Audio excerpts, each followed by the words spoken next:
మనం 6th class నుండి 10th class వరకు సైన్స్లో ఇచ్చినటువంటి మీకు తెలుసా మరియు బాక్సెస్లో ఏదైనా ఇంపార్టెంట్ మ్యాటర్ ఇస్తే దాన్ని కవర్ చేద్దాం. వీడియోని ఎండింగ్ వరకు చూడండి. ఇంకా మన ఛానల్ని ఎవరైనా సబ్స్క్రైబ్ చేసుకోకపోతే please do subscribe and like చేయడం మర్చిపోకండి. 6th క్లాస్ అండ్ 7th క్లాస్లో మీకు తెలుసా అనే బాక్సెస్ లేవు, కానీ ఇంపార్టెంట్ టాపిక్ని బాక్సెస్లో ఇవ్వడం జరిగింది. ప్లస్ ఎఫ్ ఉండి ఇలా ఈ సింబల్ ఉన్నట్లయితే దాన్ని ఫార్టిఫైడ్ సంపూర్ణ పోషణ్ స్వస్థ్ జీవన్గా చెప్తారు. ఈ లోగో FSSAI వాళ్లకు సంబంధించింది. ఈ ప్రమాణం ప్రకారం బలవర్ధక ఆహారాలకు ఇవ్వబడేది బలవర్ధక ఆహారం అనగా వరి, గోధుమ, నూనె, పాలు, ఉప్పు వంటి ప్రధాన ఆహార పదార్థాలకు కొన్ని విటమిన్లు, ఖనిజ లవణాలు అదనంగా చేర్చి వాటిలోని పోషక విలువలను పెంచడం. ఈ లోగో ఉన్న ఆహార పదార్థాలు బలవర్ధకమైన ఆహార పదార్థాలు. వాటికి అదనంగా వేటిని చేర్చుతారు అంటే కొన్ని పోషక విలువలను చేర్చుతారు. నెక్స్ట్, విటమిన్లు మరియు ఖనిజ లవణాల లోపం వలన కలిగే కొన్ని వ్యాధులు లేదా రుగ్మతలు చూస్తే విటమిన్ ఏ లోపం వలన దృష్టిలోపం వస్తుంది. దీని లక్షణాలు చూపు మందగించడం, చీకటిలో అంటే రాత్రిపూట కనిపించకపోవడం, కొన్నిసార్లు చూపు పూర్తిగా కోల్పోవడం జరుగుతుంది. విటమిన్ B1 వల్ల బెరీ వస్తుంది. అంటే లక్షణాలు ఏ విధంగా ఉంటాయి? బలహీనమైన కండరాలు మరియు పనిచేయడానికి శక్తి సరిపోకపోవడం. విటమిన్ సి, స్కర్వీ వ్యాధి వస్తుంది. విటమిన్ సి లోపం వలన వచ్చే వ్యాధి స్కర్వీ. పంటి చిగుళ్లలో రక్తస్రావం, గాయాలు మానడానికి ఎక్కువ సమయం తీసుకోవడం అనేది స్కర్వీ వ్యాధి యొక్క లక్షణాలు. పంటి చిగుళ్లలో రక్తస్రావం అవుతుంది కదా, ఇది స్కర్వీ వ్యాధి యొక్క లక్షణం అన్నమాట. విటమిన్ డి యొక్క లోపం వలన రికెట్స్ వస్తుంది. దీని లక్షణాలు ఎముకలు మృదువుగా అవ్వడము మరియు వంగిపోవడము. కాల్షియం లోపం వలన ఎముకలు దంతక్షయం అనేది ఏర్పడుతుంది. బలహీనమైన ఎముకలు, దంతక్షయం అనేది లక్షణాలు. అయోడిన్ లోపం వలన గాయిటర్ వస్తుంది. మెడలోని గ్రంథులు వాచినట్లు ఉన్నట్లు కనిపించడం. పిల్లల్లో మానసిక వైకల్యం కలిగిస్తుంది. అయోడిన్ లోపం వలన పిల్లల్లో వచ్చేది ఏంటి అంటే మానసిక వైకల్యం అనేది కనిపిస్తుంది అన్నమాట. ఇనుము, ఐరన్ డిఫిషియన్సీ వలన రక్తహీనత వస్తుంది. దీని లక్షణం నీరసంగా ఉండడం అనమాట. Next, 1853లో Gustav Corbett చిత్రించిన the వినోవర్స్ painting పేరేంటి? ది వినోవర్స్. ఈ పెయింటింగ్ ముసిడి బిఎస్ ఆర్ట్స్ నాంటిస్ ఫ్రాన్స్ అనుమతితో పునః ప్రదర్శితమైంది. ఎవరి అనుమతితో అంటే ఫ్రాన్స్ అనుమతితో పునః ప్రదర్శితమైంది. ఏం పెయింటింగ్ అంటే ది వినోవర్స్ పెయింటింగ్. దీన్ని ఎవరు చిత్రించారు? Gustav Corbett. ఏ సంవత్సరం? 1853వ సంవత్సరంలో దీన్ని చిత్రించడం జరిగింది. మెరుగైన ఆరోగ్యం కోసం యోగా అనేది ప్రాచీన భారతీయ సాంప్రదాయం యొక్క అమూల్యమైన బహుమతి. ఐక్యరాజ్య సమితి జూన్ 21ని అంతర్జాతీయ యోగా దినోత్సవంగా ప్రకటించింది. అంతర్జాతీయ యోగా దినోత్సవం ఎప్పుడు? జూన్ 21. ఎవరు ప్రకటించారు? ఐక్యరాజ్య సమితి. దేనిగా ప్రకటించారు? అంతర్జాతీయ యోగా దినోత్సవంగా. యోగా మనిషిని ఆరోగ్యంగా ఉంచుతుంది. ఇది వెన్నెముకను నిటారుగా ఉంచడంలో సహాయపడుతుంది. దేనిని నిటారుగా ఉంచుతుంది? వెన్నెముకను. మీరు నిటారుగా కూర్చోవడానికి మరియు వంగి ఉండకుండా ఉండడానికి వీలు కల్పిస్తుంది. యోగాలో అనేక ఆసనాలు మీ బరువును తగ్గించడంలోనూ, ఎముకలు బలంగా చేయడంలోనూ మరియు ఆస్టియోపోరోసిస్ అనే ఎముకల వ్యాధిని దూరం చేయడంలోనూ సహాయపడుతుంది. ఎముకలకు వచ్చే వ్యాధి క్రింది వానిలో ఏది అంటే ఆస్టియోపోరోసిస్. అంటే ఇది ఎముకలను తెలియచేసే ఓడనమాట. కీళ్ల నొప్పి నుండి ఉపశమనం పొందడంలో కూడా సహాయపడుతుంది. ఇది ఎక్కువగా వృద్ధులలో మనం గమనించవచ్చు. ఇది శరీరంలోని అన్ని కండరాలను చురుకుగా ఉంచుతుంది, గుండెను ఆరోగ్యంగా ఉంచుతుంది మరియు సమర్థవంతంగా పనిచేయిస్తుంది. కొన్ని యోగాసనాలు శిక్షణ పొందిన వ్యక్తి పర్యవేక్షణలోనే చేయాలి. యోగా డే జూన్ 21 ఐక్యరాజ్య సమితి యోగా డేగా తీసుకువచ్చిందనమాట. ఆస్టియోపోరోసిస్ అనేది ఎముకలకు వచ్చే వ్యాధి. వృద్ధులలో ఎక్కువగా కనిపించేదేంటి? కీళ్ల నొప్పులు. వీటన్నిటినీ మనం యోగా ద్వారా దూరం చేసుకోవచ్చు. జీవులలో తమ పరిసరాలలో కొన్ని మార్పులకు సర్దుబాటు చేసుకొనుటలో సహాయపడుటకు కొద్ది సమయంలో కొన్ని మార్పులు సంభవిస్తాయి. ఉదాహరణకు మనం మైదాన ప్రాంతంలో జీవిస్తూ ఒక్కసారిగా ఎత్తైన పర్వత ప్రాంతానికి వెళితే శ్వాస తీసుకోవడానికి, శారీరక వ్యాయామాలు చేయడానికి కొద్ది రోజులు ఇబ్బంది పడవచ్చు. ఎత్తైన పర్వతాలపై ఉన్నప్పుడు మనం వేగంగా శ్వాస తీసుకోవలసిన అవసరం ఉంటుంది. ఎత్తైన ప్రదేశాలలో మనం ఏ విధంగా శ్వాస తీసుకుంటాం? వేగంగా శ్వాస తీసుకుంటాం. కొన్ని రోజుల తరువాత మన శరీరం మారిన ఎత్తైన పర్వత పరిస్థితులకు సర్దుబాటు చేసుకుంటుంది. పరిసరాల్లో వచ్చే మార్పుల వల్ల వచ్చే చిన్న సమస్యలను అధిగమించుటకు ఒక జీవి శరీరంలో స్వల్పకాలంలో చిన్న మార్పులను వాతావరణ అనుకూలత అక్లిమటైజేషన్ అక్లిమటైజేషన్ అంటే ఏంటి? ఒక జీవి శరీరంలో స్వల్ప కాలంలో వచ్చే చిన్న చిన్న మార్పులను వాతావరణ అనుకూలత అంటారు. ఈ మార్పులు వేల కొలది సంవత్సరాల కాలంలో జీవులలో ఏర్పడు అనుకూలనాల కన్నా భిన్నమైనవి.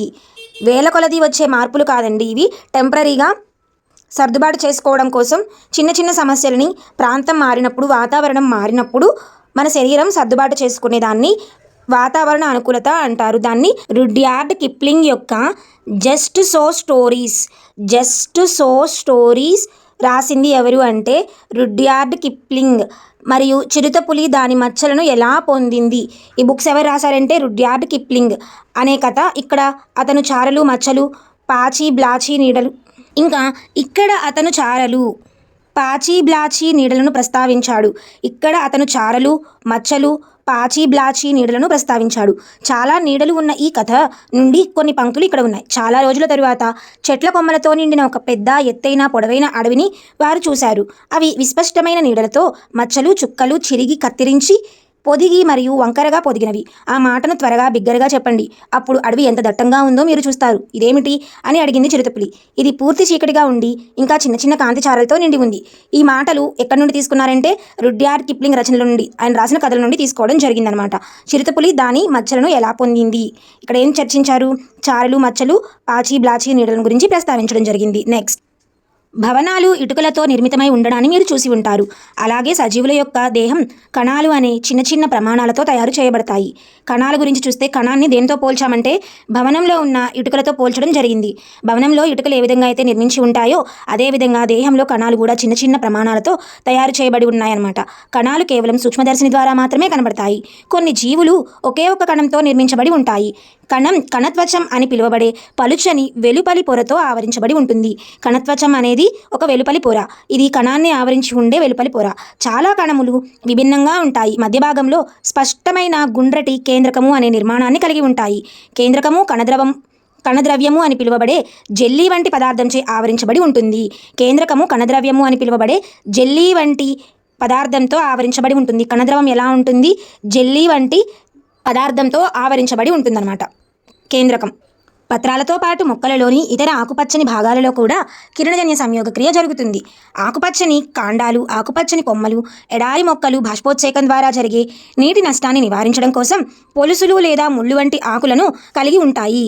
ఎడారి మొక్కలు పొలుసులు లేదా ముళ్ళ వంటి ఆకులను ఎందుకు కలిగి ఉంటాయి?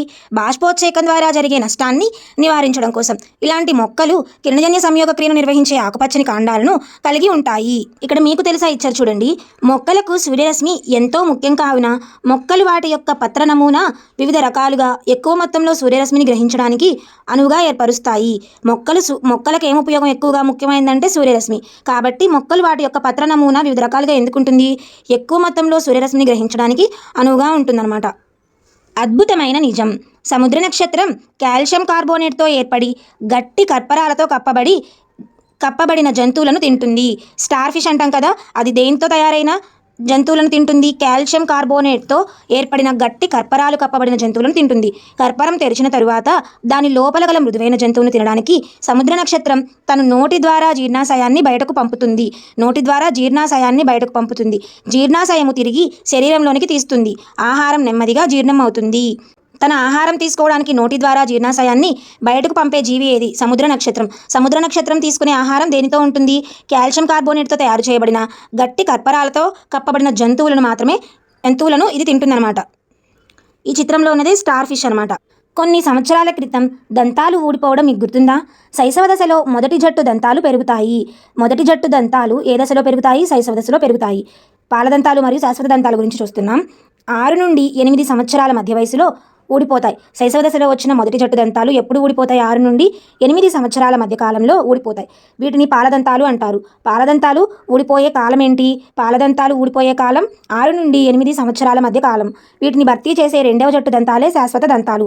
పాలదంతాలను భర్తీ చేసేవి శాశ్వత దంతాలు. ఇవి జీవితాంతం ఉండవచ్చు లేదా వృద్ధాప్యంలో లేదా ఏదైనా దంతవ్యాధి కారణంగా ఊడిపోవచ్చు. స్వీట్లు మరియు దంతక్షయము. సాధారణంగా మన నోటిలో బ్యాక్టీరియా ఉంటాయి. ఏముంటాయి? బ్యాక్టీరియా.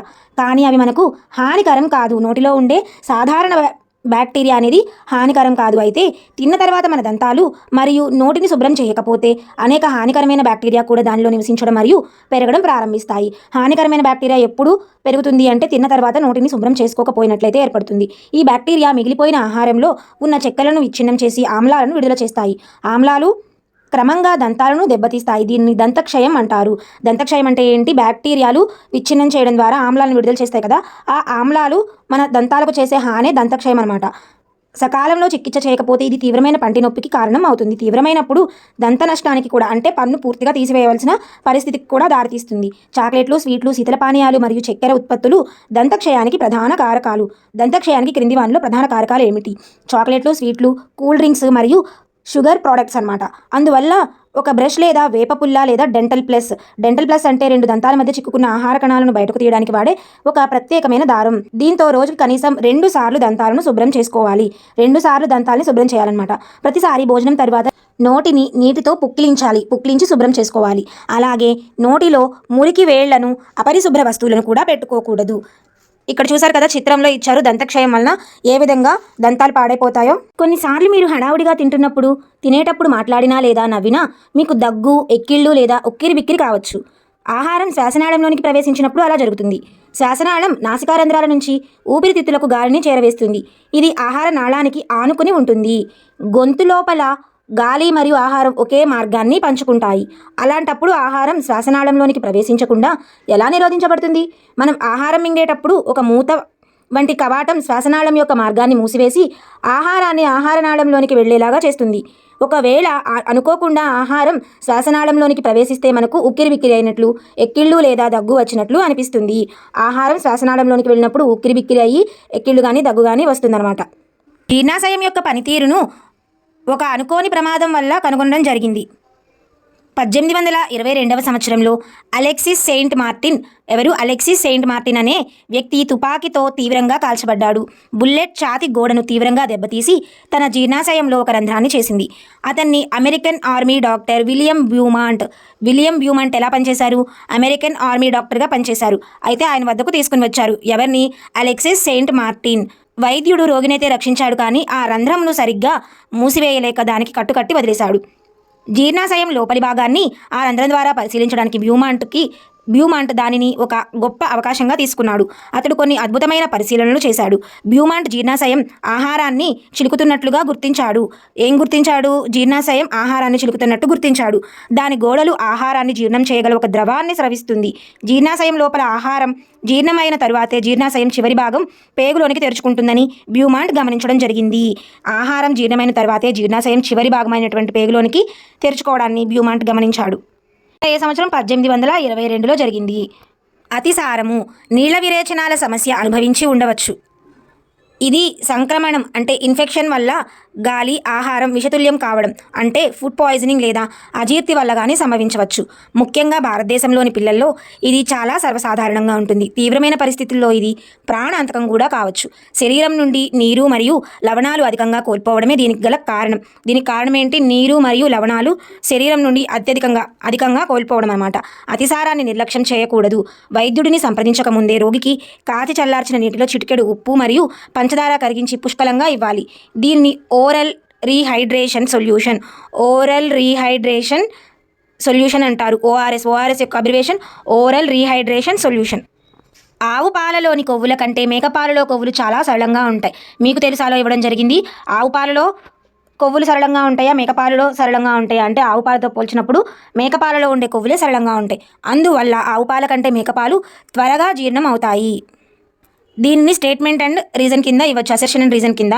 ఆవు పాలు మేకపాల కంటే తేలికగా జీర్ణమవుతాయి. రీజన్, ఆవు పాల కంటే మేకపాలలో ఉండే కొవ్వులు సరళంగా ఉండడము. ఎసెర్షను, రీజను రైట్. ఎసెర్షన్కి రీజన్ సరైన వివరణ. ఈ విధమైన ఆప్షన్స్ ఇస్తూ ఉంటారు.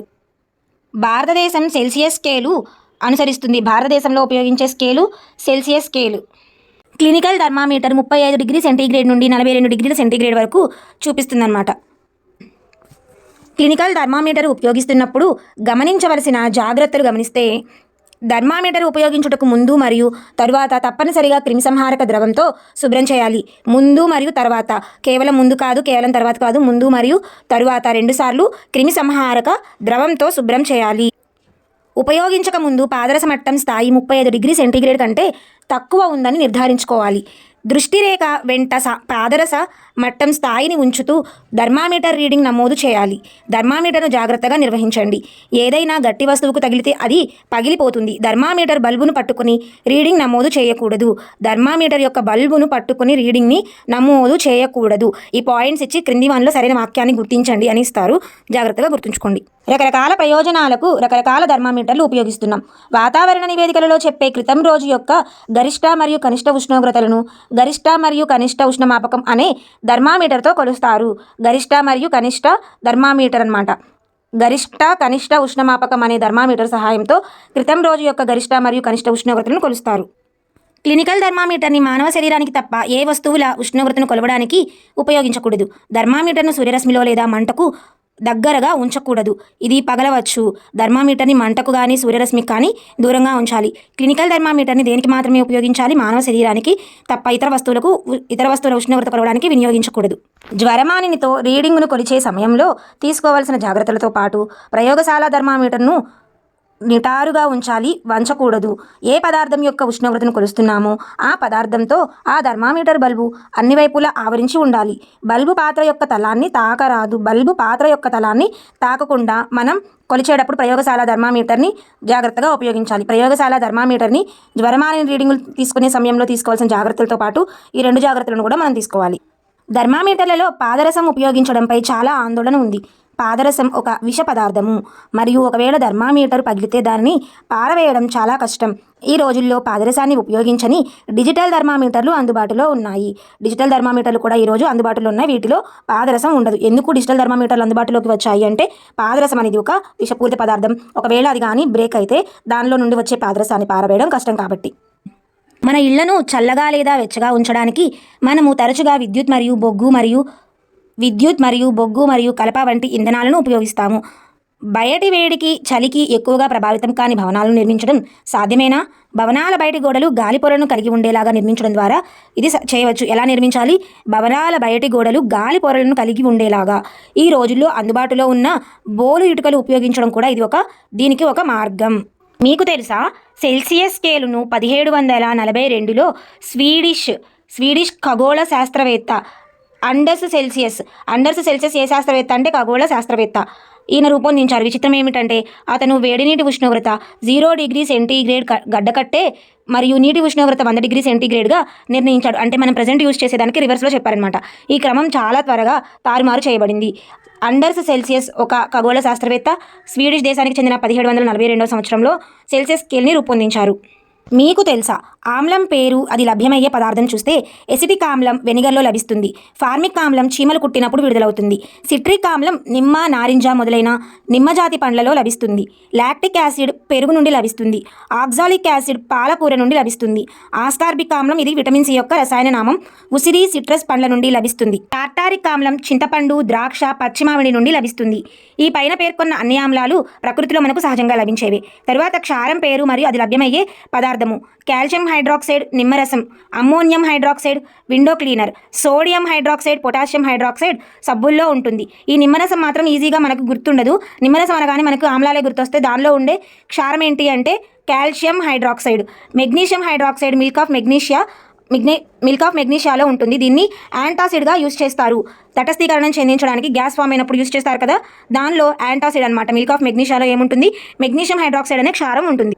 సున్నపు తేట ఏ విధంగా తయారు చేస్తారంటే సున్నపు తేటను తయారు చేయడానికి ఒక పాత్రలో కొంత నీటిని తీసుకుని దానిలో కొంత సున్నం అంటే లైమ్ కలపాలి. ద్రావణాన్ని కదిపి కొంత సమయం పాటు ఉంచండి. తేలిన ద్రావణాన్ని తీసుకోండి. ఇదే సున్నపు తేట. పసుపు మరక సబ్బుతో కడిగితే ఎర్రగా మారుతుంది. ఎందుకంటే సబ్బు ద్రావణం అనేది ఒక క్షారాలు ఎరుపు రంగులోనికి మారుస్తాయి కదా. పసుపు సూచికని ఒక తెల్ల కాగితంపై పసుపు పేస్ట్ పూసినప్పుడు కాటన్ బడ్ సహాయంతో సబ్బు ద్రావణంలో అందమైన పువ్వుని గీస్తే మనకు ఒక గ్రీటింగ్ కార్డ్ లాగా ఈ పిక్చర్లో చూపించినట్లు తయారు చేసుకోవచ్చు అనమాట. ఆమ్లవర్షం గురించి చూస్తే ఆమ్లవర్షం అనే పదం మనకు సుపరిచితమేనా అంటే ఆమ్లవర్షం ప్రభావంతో జరిగే నష్టం గురించి ఎప్పుడైనా విన్నారా? ఈ పేరు సూచించినట్లుగా ఎక్కువ ఆమ్లాలు కలిగిన వర్షాన్ని ఆమ్లవర్షం అంటారు. ఈ ఆమ్లాలు ఎక్కడి నుండి వస్తాయి? వర్షం ఆమ్లయుతంగా మారుతుంది. ఎందుకంటే గాలిలో కార్బన్ డయాక్సైడ్, సల్ఫర్ డయాక్సైడ్ మరియు నైట్రోజన్ డయాక్సైడ్లు ఇవి కాలుష్యకారకాలుగా గాలిలోనికి విడుదలవుతాయి.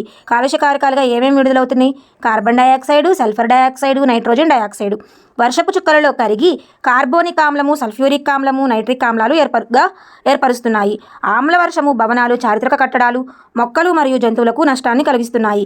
హెచ్చరిక: ప్రయోగశాలలో ఆమ్లాలు మరియు క్షారాలు ఉపయోగించేటప్పుడు చాలా జాగ్రత్తలు తీసుకోవాలి. ఎందుకంటే ఇవి క్షయం చెందించే స్వభావం కలిగి ఉంటాయి. చికాకు మరియు చర్మానికి కూడా హానికరంగా ఉంటాయి. మీకు తెలుసా, మన శరీరంలో ప్రతి కణంలో ఒక ఆమ్లము డియాక్సీ రైబోన్యూక్లిక్ యాసిడ్ లేదా DNA ఉంటుంది. ఇది మన రూపం, మన కళ్ళ రంగు, మన ఎత్తు మొదలైన శరీరంలోని ప్రతి లక్షణాన్ని నియంత్రిస్తుంది. మన కణాలలో కొంత భాగాన్ని నిర్మించే ప్రోటీన్లు కూడా అమైనో ఆమ్లాలతో తయారవుతాయి. మన శరీరంలోని కొవ్వులలో కొవ్వు ఆమ్లాలు ఉంటాయి. మన శరీరంలో ప్రతి కణంలో ఉండే ఆమ్లం ఏంటి? DNA ఒక ఆమ్లము. DNA అంటే డియాక్సీ రైబోన్యూక్లిక్ యాసిడ్. మన శరీరంలోని ప్రతి లక్షణాన్ని నియంత్రిస్తుంది. మన కణాలలో కొంత భాగాన్ని నిర్మించే ప్రోటీన్లు కూడా అమైనో ఆమ్లాలతో తయారవుతాయి.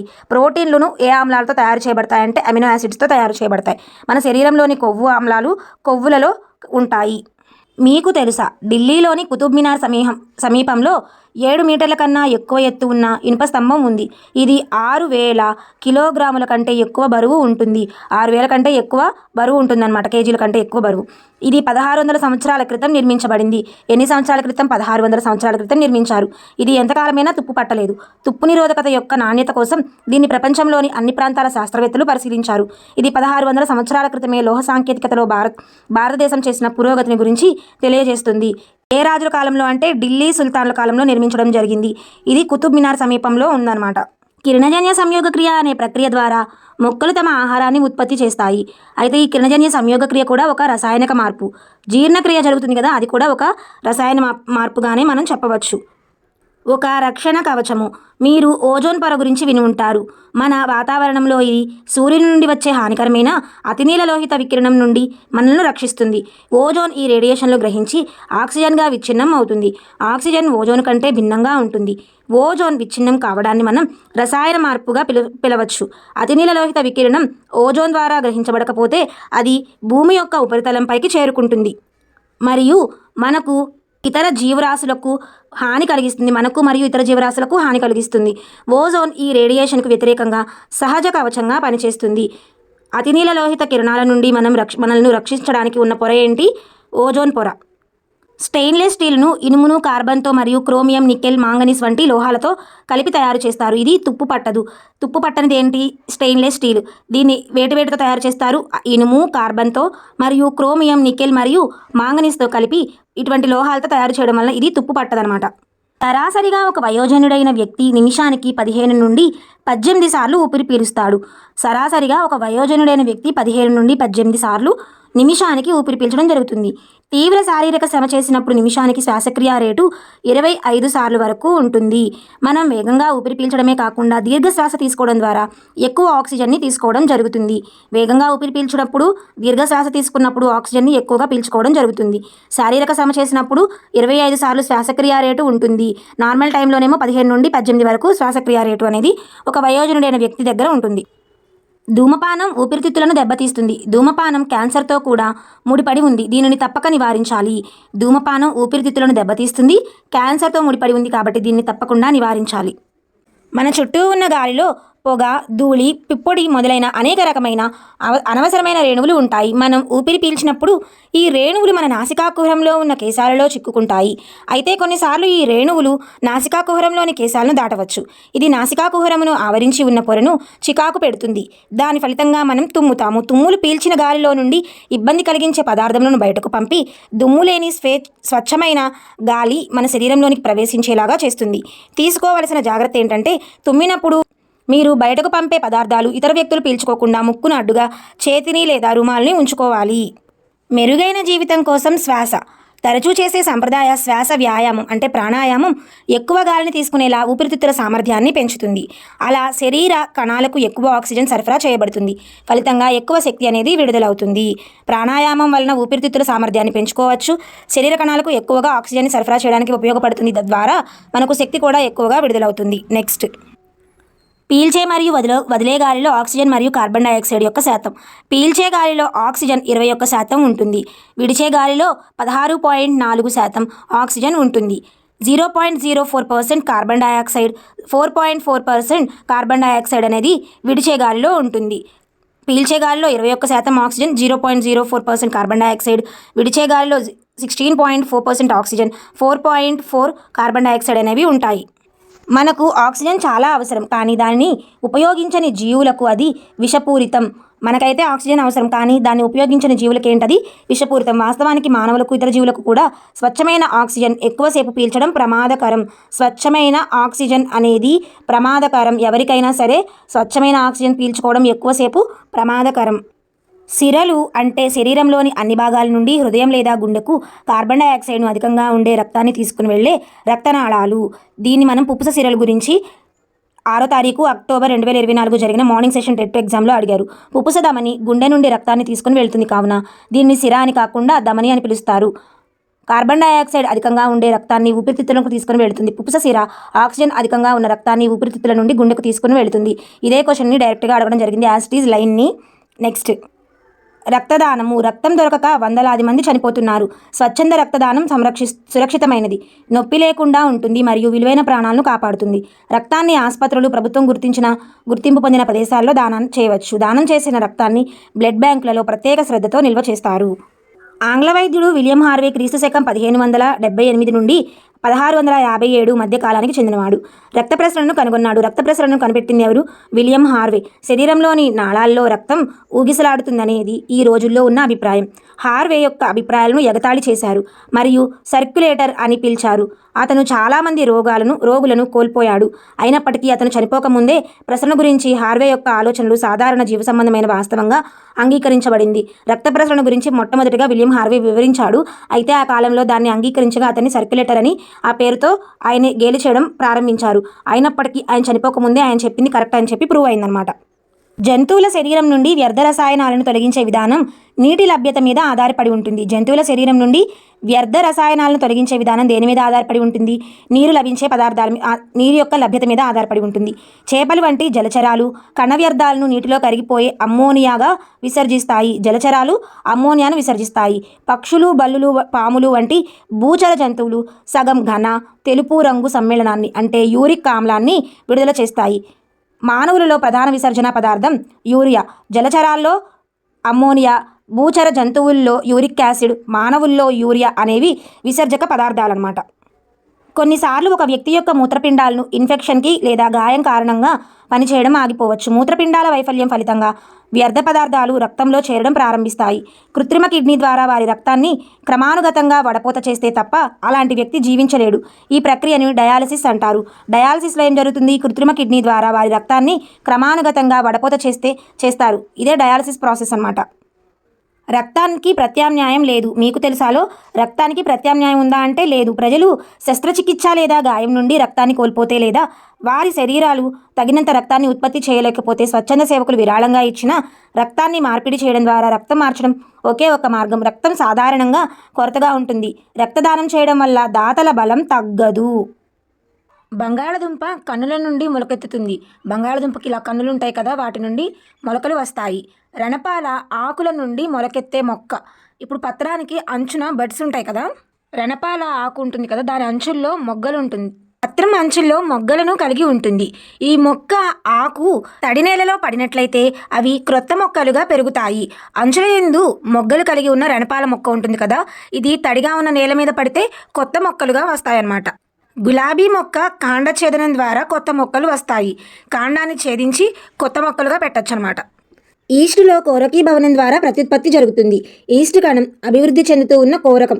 ఈ కోరకాలు ఇలా కొత్తగా ఏర్పడుతూ ఉండి ఈ కోరకాల గొలుసు నుండి ప్రత్యుత్పత్తి ప్రక్రియ ద్వారా అంటే ఈ కోరకీ భవనం ద్వారా అంటే ఈ కోరకాలు కొత్త ఈస్ట్ కణంగా ఉత్పత్తి అవుతాయి. ఇదే కోరకీ భవనం ఈస్టులో.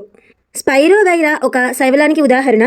ఇది ముక్కలవడం అనే ప్రక్రియ ద్వారా కొత్త స్పైరోగైరాలను ఏర్పరుస్తుంది. అంటే ప్రత్యుత్పత్తి ఏ విధంగా జరుగుతుంది? ముక్కలవడం అనే ప్రక్రియ ద్వారా. ఫెర్న్ మొక్కలలో సిద్ధబీజాల ద్వారా ప్రత్యుత్పత్తి జరుగుతుంది.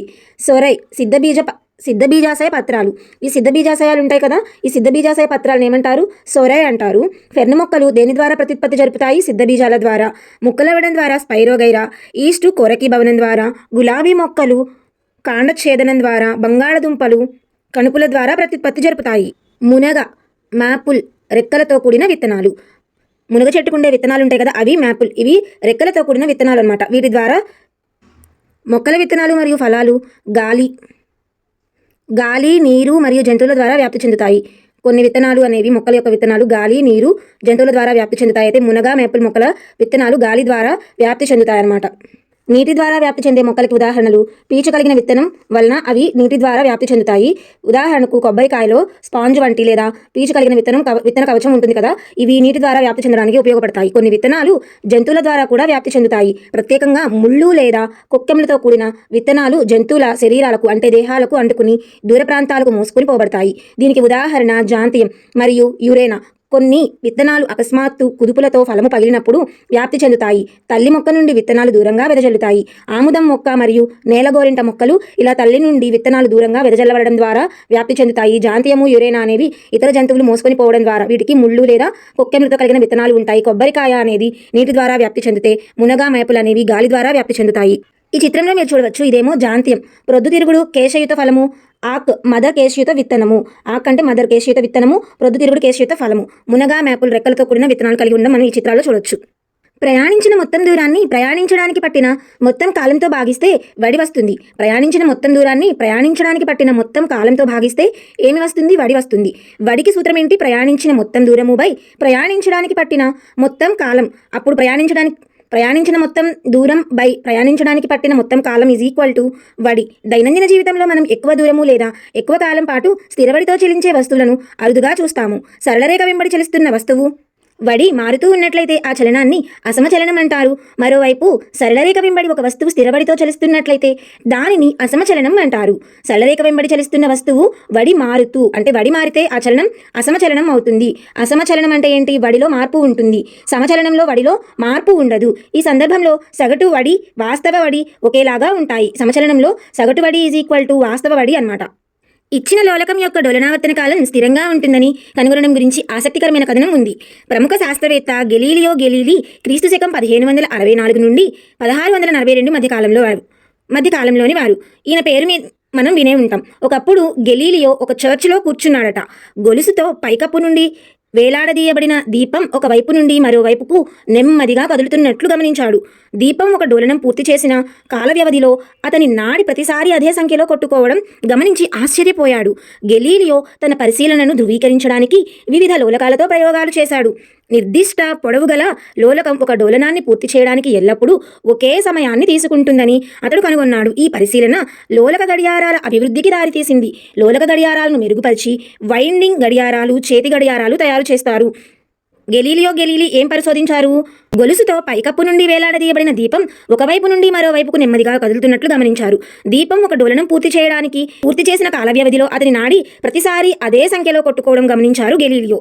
దీన్ని ధృవీకరించడానికి వివిధ లోలకాలతో ప్రయోగాలు చేశారు. నిర్దిష్ట పొడవుగల లోలకం ఒక డోలనాన్ని పూర్తి చేయడానికి ఎప్పుడూ ఒకే సమయాన్ని తీసుకుంటుంది. నిర్దిష్ట పొడవుగల లోలకం ఒక డోలనాన్ని పూర్తి చేయడానికి ఎల్లప్పుడూ ఒకే సమయం తీసుకుంటుంది అని ఎవరు నిరూపించారు? గెలీలియో గెలీలీ ఈ విషయాన్ని ఎక్కడ పరిశోధించారు? చర్చిలో ఉన్నప్పుడు పరిశోధించారు. ఈ లోలక గడియారాల అభివృద్ధికి దారితీసిందనమాట. లోలక గడియారాలను మెరుగుపరచడం ద్వారా వైండింగ్ గడియారాలు మరియు చేతి గడియారాలను తయారు చేశారు. సాధారణంగా అందుబాటులో ఉండే గడియారాలు మరియు చేతి గడియారాలతో కొలవగల అతి చిన్న కాల వ్యవధి 1 సెకను. అయితే ఇప్పుడు 1 సెకను కంటే తక్కువ కాల వ్యవధిని కొలవగల ప్రత్యేక గడియారాలు అందుబాటులో ఉన్నాయి. ఇటువంటి కొన్ని గడియారాలు సెకనులో 1 మిలియన్ వంతు ఇంకా బిలియన్ వంతు కూడా కొలవగలవు. మైక్రో సెకండ్ మరియు నానో సెకండ్ వంటి పదాలను మనం వింటాం. ఒక మైక్రో సెకనులో 1 మిలియన్ వంతు, సెకన్లో 1 మిలియన్ వంతుని ఏమంటారు? ఒక మైక్రో సెకండ్ అనగా సెకన్లో ఎన్నవ వంతు అంటే 1 మిలియన్ అనమాట. 1 మిలియన్ వంతు అంటే 1 మైక్రో సెకండ్. నానో సెకండ్ అనేది 1 బిలియన్ వంతు. నానో సెకండ్ అంటేనేమో 1 బిలియన్ వంతు, మైక్రో సెకండ్ అంటేనేమో 1 మిలియన్ వంతు. చిన్న కాల వ్యవధిని కొలిచే గడియారాలను శాస్త్రీయ పరిశోధన కోసం ఉపయోగిస్తారు. క్రీడలలో ఉపయోగించే కాలాన్ని కొలిచే పరికరాలు సెకనులో 10వ వంతు లేదా 100వ వంతు కాల వ్యవధిని కొలవగలవు. సెకనులో 10వ వంతు లేదా 100వ వంతు కాల వ్యవధిని కొలవగలిగే పరికరాలను ఎక్కడ ఉపయోగిస్తారు? క్రీడలలో ఉపయోగిస్తారన్నమాట. మరోవైపు చారిత్రక సంఘటనలు, కాలాల కాలాలు శతాబ్దాలు లేదా సహస్రాబ్దాలుగా చెప్తున్నారు. నక్షత్రాలు మరియు గ్రహాల వయస్సు తరచుగా బిలియన్ల సంవత్సరాల్లో తెలియజేస్తారు. మనం అనుసరించవలసిన కాల వ్యవధిని ఊహించగలమా? కాలాన్ని కొలిచే కొన్ని పురాతన పరికరాలు చూస్తే ఇసుక గడియారము, నీటి గడియారము, ఢిల్లీలో జంతర్ మంతర్ వద్ద గల సౌర గడియారము. కాలాన్ని కొలిచే పురాతన పరికరాలు ఇసుక గడియారం, నీటి గడియారం, సౌర గడియారం. సౌర గడియారం ఢిల్లీలో ఎక్కడ ఉంది అంటే జంతర్ మంతర్ వద్ద ఉంది. ఇప్పుడు ఈ పిక్చర్లో మీరు చూస్తుంది అదే అనమాట సౌర గడియారం. ఇది ఎక్కడ ఉంది అంటే ఢిల్లీలో ఉంది. 2024 అక్టోబర్లో జరిగినటువంటి టెట్ ఎగ్జామ్స్లో మనకు ఎక్కువగా పిక్చర్స్లో నుండి కానీ బాక్సెస్ నుండి కానీ లేదంటే మీకు తెలుసా వీటికి పైన కానీ కింద కానీ ఉన్న పాయింట్స్లో నుండే క్వశ్చన్స్ రావడం జరిగింది. వాటిని మాత్రం ఎవరు వదిలిపెట్టకుండా చదవండి. వీడియోని ఎండ్ వరకు చూడండి. ఇంకా ఎవరైనా సబ్స్క్రైబ్ చేసుకోకపోతే ప్లీజ్ డూ సబ్స్క్రైబ్. వేగాన్ని కొలిచే పరికరం ఏదైనా ఉందా? స్కూటరు లేదా మోటారు సైకిల్ పైన ఒక మీటర్ బిగించి ఉండడం మనం చూస్తాం. అదేవిధంగా కార్, బస్ ఇంకా ఇతర వాహనాల డాష్ బోర్డులపై మీటర్లను చూసే ఉంటాం. ఒక కార్ డాష్ బోర్డును సూచిస్తుంది. ఆ మీటర్ యొక్క మూలన కిలోమీటర్ పర్ అవర్ అని రాయబడి ఉంటుంది. కిలోమీటర్ పర్ అవర్ అని రాయబడి ఉండే ఆ మీటరే ఏంటి? స్పీడోమీటర్ అనమాట. స్పీడోమీటర్ దేన్ని కొలవడానికి ఉపయోగిస్తారు? వేగాన్ని కొలవడానికి ఉపయోగించే వడిని మీటర్ పర్ సెకండ్లలో లెక్కించవచ్చు. రాకెట్లు భూమి యొక్క కక్షలోకి పంపే ఉపగ్రహాలు తరచూ 8 కిలోమీటర్ పర్ సెకండ్ వరకు వడిని చేరుకుంటాయి. మరొక వైపు తాబేలు 8 సెంటీమీటర్ పర్ సెకండ్ వడితో మాత్రమే కదలగలదు. 8 సెంటీమీటర్ పర్ సెకండ్ వడితో తాబేలు కదలగలిగితే 8 కిలోమీటర్ పర్ సెకండ్ వడితో ఉపగ్రహాలు, రాకెట్లు భూమి యొక్క కక్షలోకి పంపిస్తూ ఉన్నారు. ఈ లెసన్లో ఉన్న కొన్ని ఇంపార్టెంట్ పాయింట్స్ చూద్దాం. లెసన్ వెనకాల ఉన్నటువంటి మనం ఏమి నేర్చుకున్నాం? ఒక వస్తువు ఏకాంక కాలంలో ప్రయాణించిన దూరాన్ని ఏమంటారు? వడి అంటారు. వస్తువుల వడి మిగతా వాటికంటే ఏది త్వరగా చలిస్తుందో నిర్ణయించడానికి ఉపయోగపడుతుంది. ప్రయాణించిన దూరాన్ని ప్రయాణించడానికి పట్టిన కాలంతో భాగిస్తే దానిని వస్తువు వడి అంటారు. దీని ప్రాథమిక ప్రమాణం మీటర్ పర్ సెకండ్. దీన్ని మీటర్ పర్ సెకండ్గా రాస్తారు. కాలాన్ని కొలవడానికి అవసరమయ్యే సంఘటనలు ఉపయోగపడతాయి. గడియారాలు మరియు వాచ్లు తయారు చేయడానికి లోలకం యొక్క ఆవర్తన చలనం ఉపయోగపడుతుంది. వస్తువుల చలనాన్ని వాటి దూరం కాలం గ్రాఫులు ద్వారా చిత్రరూపంలో ప్రదర్శించవచ్చు. స్థిరబడితో కదులుతున్న వస్తువు యొక్క చలనాన్ని దూరం కాలం గ్రాఫ్ ఒక సరళ రేఖ. దూరం కాలం గ్రాఫ్లో ఒక సరళ రేఖగా ఉంటే అది స్థిరబడితో కదులుతుంది అని చెప్పి మనం చెప్పవచ్చు. భారతదేశంలో సమయపాలనా సేవలు న్యూఢిల్లీలోని నేషనల్ ఫిజికల్ ల్యాబొరేటరీ ద్వారా అందించబడతాయి. భారతదేశంలో సమయపాలనా సేవలు ఎక్కడి నుండి అంటే న్యూఢిల్లీలో దేని ద్వారా? నేషనల్ ఫిజికల్ ల్యాబొరేటరీ ద్వారా అందించబడుతుంది. వారు ఉపయోగించే గడియారం సెకనులో 1 మిలియన్ వంతు ఖచ్చితత్వంతో కాల వ్యవధిని కొలవగలదు.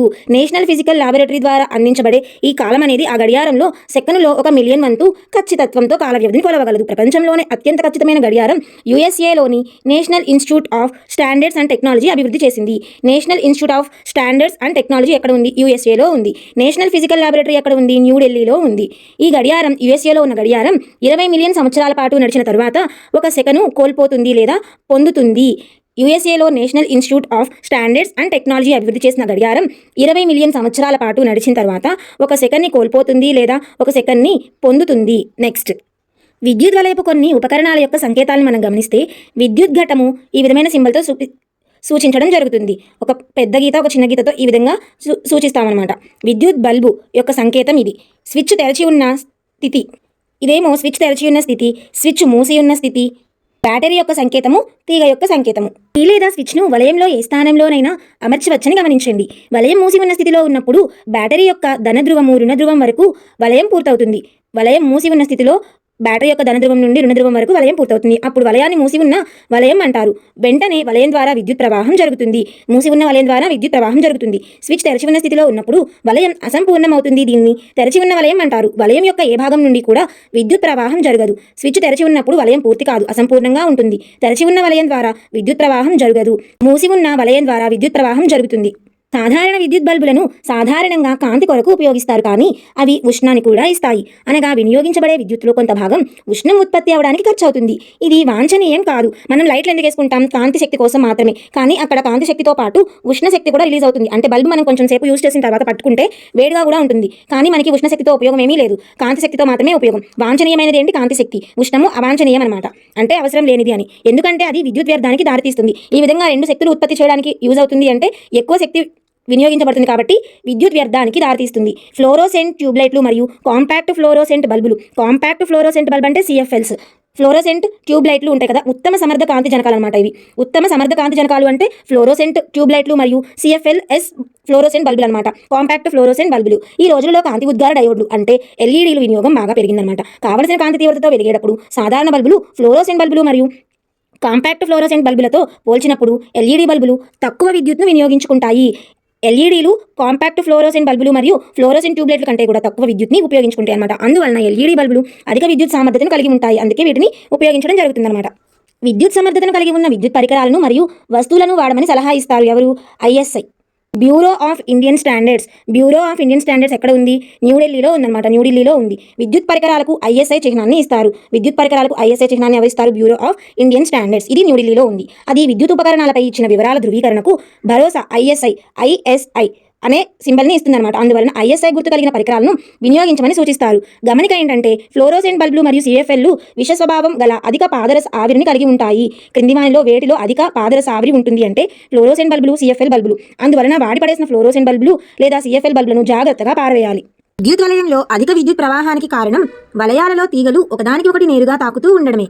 విద్యుత్ వలయాలలో అధిక విద్యుత్ ప్రవాహానికి కారణం ఏంటి? వలయాలలో తీగలు ఒకదానికి ఒకటి నేరుగా తాకుతూ ఉండడం అన్నమాట.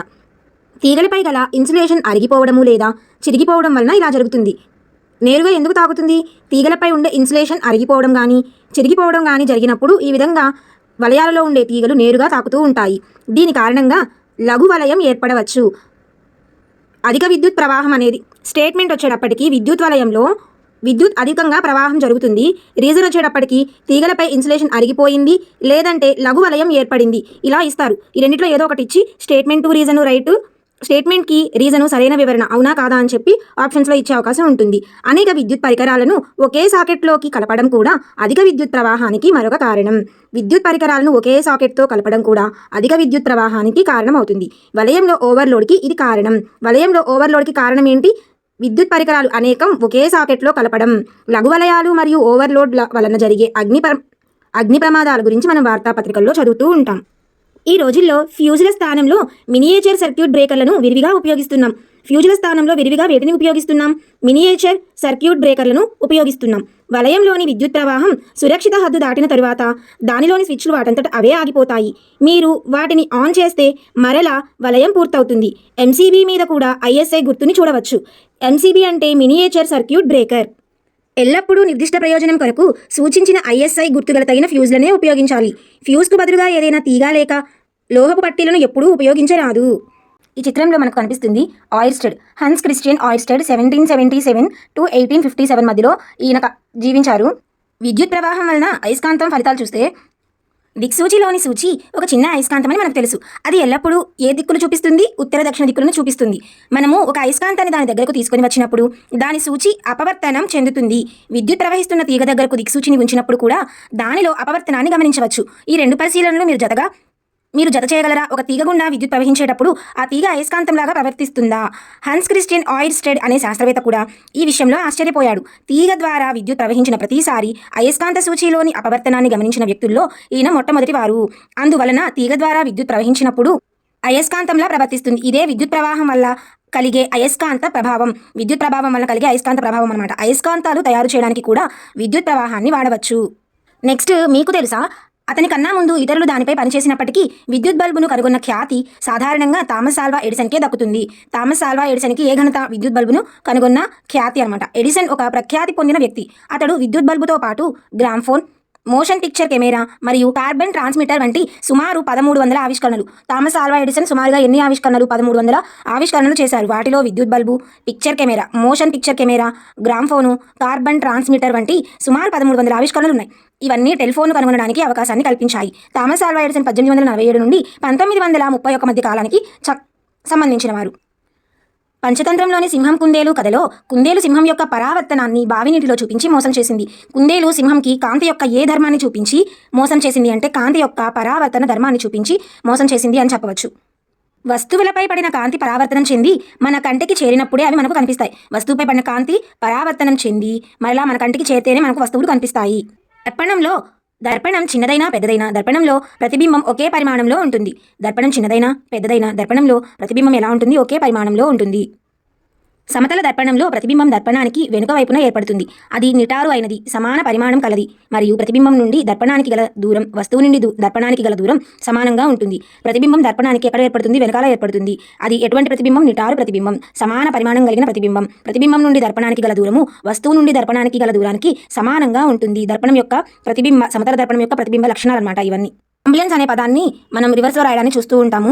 ఎందుకలా రాస్తారంటే వాహనాల డ్రైవర్లు తమ వెనుక వచ్చే అంబులెన్స్ను రియర్ వ్యూ మిర్రర్లో చూసినప్పుడు డ్రైవర్కి అంబులెన్స్ అనేది కరెక్ట్గా కనిపిస్తుంది అనమాట. ఆ విధంగా స్పెల్లింగ్ కరెక్ట్గా చూసి గుర్తుపట్టడం కోసం అనమాట.